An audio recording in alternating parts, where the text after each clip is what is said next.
नमस्कार दोस्तों, स्वागत है आप सभी का एक बार फिर से हमारे चैनल सरयू गंगा ग्रंथ में। जय श्री राम। दोस्तों, रोजाना की पूजा में दीपक जलाकर बोले गए यह 3 शब्द बड़े से बड़े दुश्मन को आपके कदमों में ला देगा।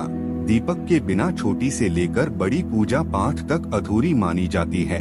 दीपक एकमात्र ऐसा जरिया है जिससे आप अपने इष्ट तक अपनी बात पहुँचाने का रास्ता निकाल सकते हैं। अगर आप दीपक जलाते हैं तो साधारण तरीके से ही जलाते होंगे, परंतु मैं यहाँ आपको बताने वाला हूँ जादुई चमत्कारी दीपक जलाने का एक अद्भुत तरीका, जिससे आपकी पूजा तो सफल होगी ही, आपकी इच्छा भी जल्दी ही पूरी हो जाएगी।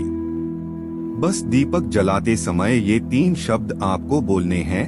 माँ लक्ष्मी की कृपा पाने के लिए सबसे पहले आप कमेंट बॉक्स में जय माँ लक्ष्मी जल्दी से लिख दीजिए। दोस्तों, दीपक खास तौर पर प्रत्येक घर में जलाया जाता है। ये अलग बात है कि कुछ लोग घर में 1 तो कुछ लोग 2 या कुछ लोग 3 दीपक जलाते हैं।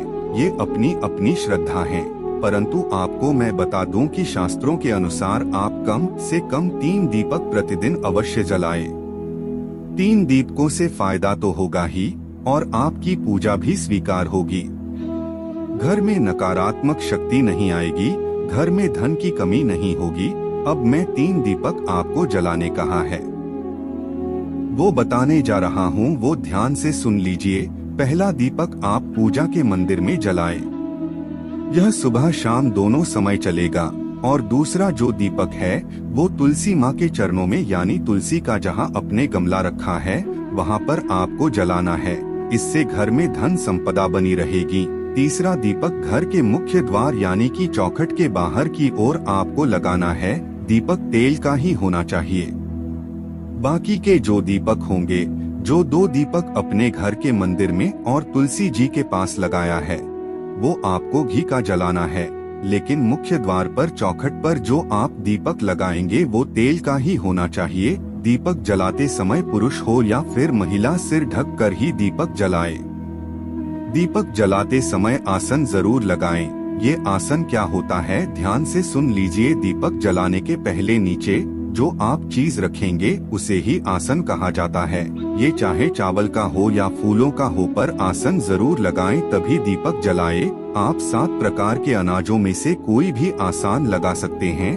कुछ भी आप लगाएंगे। अगर कुछ ना मिले तो पत्तों का आसन जरूर लगाएं, लेकिन आसन दीपक के नीचे लगाना अनिवार्य है, तभी भगवान पूजा स्वीकार करते हैं। एक चीज का आप सभी ज्यादा ध्यान रखें, गौर से सुने दोस्तों। माँ भगवती, माँ दुर्गा या अन्य माता रानियों की अगर आप पूजा करते हैं तो तिल के तेल का दीपक जलाएं और इसमें रुई की बाती का प्रयोग नहीं करें, बल्कि मौलिया लाल रंग के धागे की लंबी बाती बनाकर उसका प्रयोग करें। यह पूजा सबसे उत्तम और शीघ्र सफल होने वाली पूजा है। इसलिए आप ज्यादातर इस चीज का ध्यान रखें कि जब भी आप किसी माता रानी की पूजा करें तो वहाँ रुई की बाती की जगह आप लाल धागे की लंबी बात ही बना लें, या फिर मौली की बाती बनाकर ही दीपक जलाएं। अगर आप साधारण पूजा करते हैं तो दीपक में गाय के घी का ही प्रयोग आपको करना चाहिए।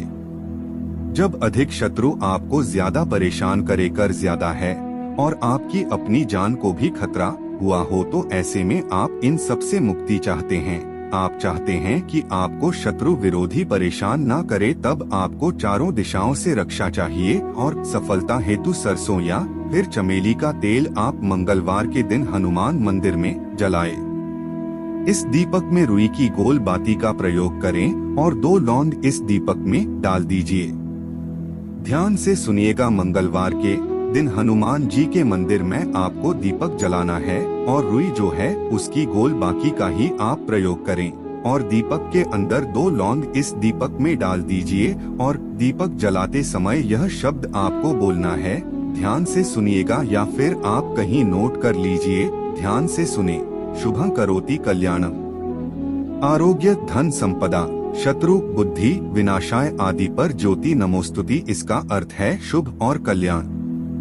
आरोग्य धन संपदा देने वाली, शत्रु का विनाश करने वाले दीपक की ज्योति को मेरा नमस्कार है। दीपक जलाने से घर में सुख समृद्धि आती है। भूलकर भी खंडित दीपक का आप प्रयोग ना करें, मिट्टी का दीपक का ही आप ज्यादातर प्रयोग करें या फिर पूजा के मंदिर में जो दीपक जलाया जाता है उसका आप प्रयोग करें।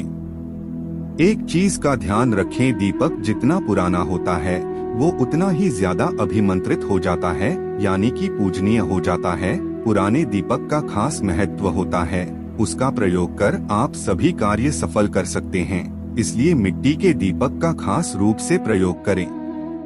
किसी के सामने हाथ नहीं फैलाने पड़ेंगे आपको, इस चीज की मैं आपको गारंटी देता हूँ। वीडियो पसंद आई है तो वीडियो को लाइक करने के साथ चैनल को सब्सक्राइब कर दीजिएगा और पास वाले बेल आइकन को जरूर प्रेस कीजिएगा ताकि आने वाले हर वीडियो का नोटिफिकेशन सबसे पहले आपको मिल सके। वीडियो को ज्यादा से ज्यादा अपने व्हाट्सएप ग्रुप और फेसबुक ग्रुप पर शेयर कीजिए ताकि सनातन धर्म की ये छोटी सी जानकारी बड़े रूप में सभी तक जा सके और सभी इसका लाभ उठा सकें। सनातन धर्म की यह जिम्मेदारी आप अच्छे से जरूर निभाएगा। मिलता हूँ अगले वीडियो में। जय श्री राम।